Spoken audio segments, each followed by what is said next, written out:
দর্শক, পেঁয়াজ আমদানির খবরাখবর জানতে আমরা এখন যাব হিলি স্থলবন্দরে। সেখান থেকে যুক্ত আছেন সহকর্মী আব্দুল আলিম।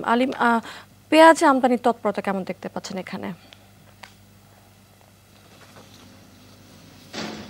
স্মৃতি, আমরা বাংলাদেশি আমদানিকারকদের সাথে কথা বলে যেটি জেনেছি, তারা বলেছেন তারা ঋণপত্র খুলেছেন পেঁয়াজ আমদানির ক্ষেত্রে। ভারতীয় ব্যবসায়ীদের সাথে তারা কথা বলেছেন। তবে আজকে ঠিক কখন বা কয়টা নাগাদ পেঁয়াজ তারা এপারে অর্থাৎ বাংলাদেশে অভ্যন্তরে প্রবেশ করাবে এই বিষয়টি তারা কেউ নিশ্চয়তা দিতে পারেনি। তবে ব্যবসায়ীরা বলছেন যে আজকে দুপুরের পর তারা পেঁয়াজ আনতে পারবেন। তো ভারতীয় ব্যবসায়ীদের সাথে বাংলাদেশি আমদানিকারকদের সমঝোতা হয়েছে এবং এলসি খোলা হয়েছে।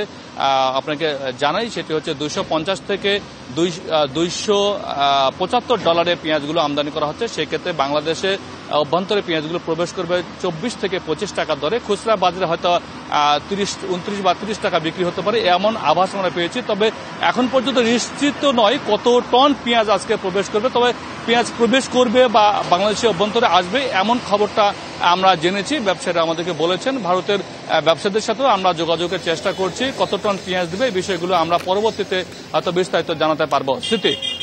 আলিম, অনেক ধন্যবাদ আপনাকে।